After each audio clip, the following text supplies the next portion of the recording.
Bonjour à tous, je continue à vous partager des extraits du livre du pape Benoît XVI, Jésus de Nazareth. Perspective suite. Il y a dans l'Évangile un petit récit très beau, confère Marc 6, 45-52, où Jésus anticipe durant sa vie terrestre ce mode de proximité et le rend ainsi plus facilement compréhensible pour nous. Après la multiplication des pains, le Seigneur ordonne aux disciples de monter sur la barque et de le précéder sur l'autre rive vers Bethsaïde, pendant que lui-même renverra la foule. Ensuite, il se retire sur la montagne pour prier. Les disciples sont donc seuls sur la barque. Il y a un vent contraire, la mer est agitée.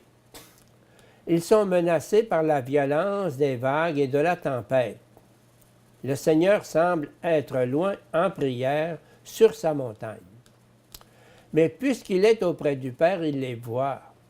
Et puisqu'il les voit, il vient à eux en marchant sur la mer. Il monte sur la barque avec eux et rend possible la traversée jusqu'à son but.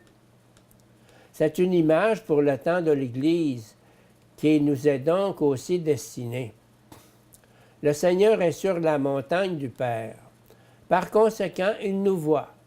Par conséquent, il peut à tout moment monter sur la barque de notre vie. Par conséquent, nous pouvons toujours l'invoquer et toujours être sûrs qu'il nous voit et nous entend. Aujourd'hui aussi, la barque de l'Église, avec le vent contraire de l'histoire, navigue à travers l'océan agité du temps. Souvent, on a l'impression qu'elle va sombrer. Mais le Seigneur est présent et vient au moment opportun. Je m'en vais et je viens à vous. C'est cela la confiance des chrétiens, la raison de notre joie.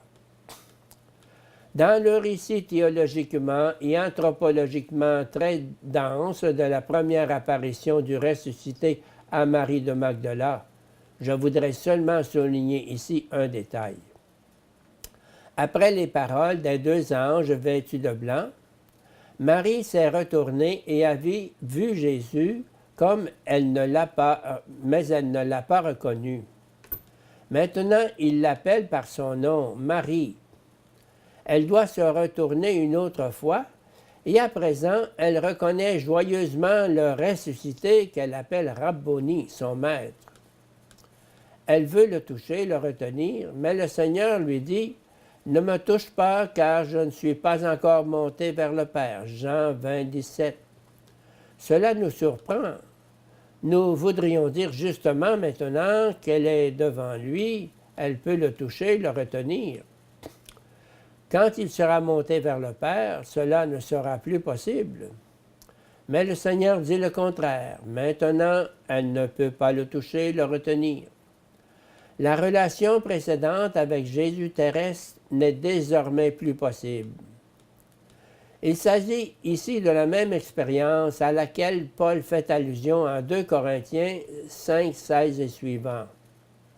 Si nous avons connu le Christ à la manière humaine, maintenant nous ne le connaissons plus ainsi.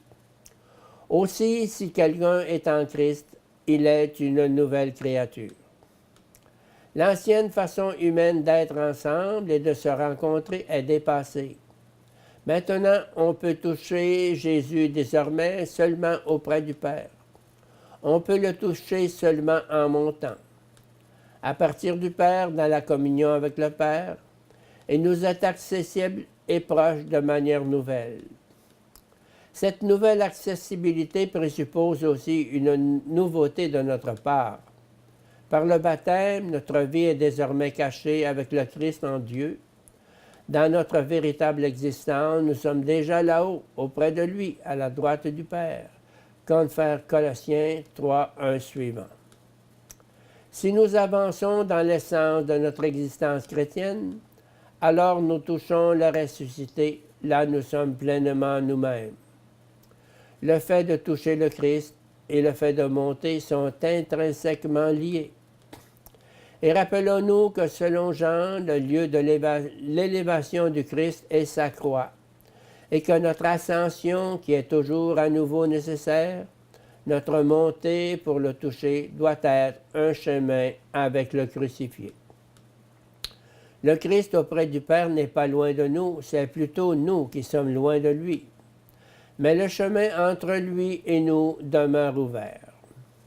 Ce n'est pas un parcours de caractère cosmique et géographique dont il s'agit ici, mais c'est la navigation spatiale du cœur qui conduit à la dimension du repliement, qui conduit de la dimension du repliement sur soi à la dimension nouvelle de l'amour divin qui embrasse l'univers.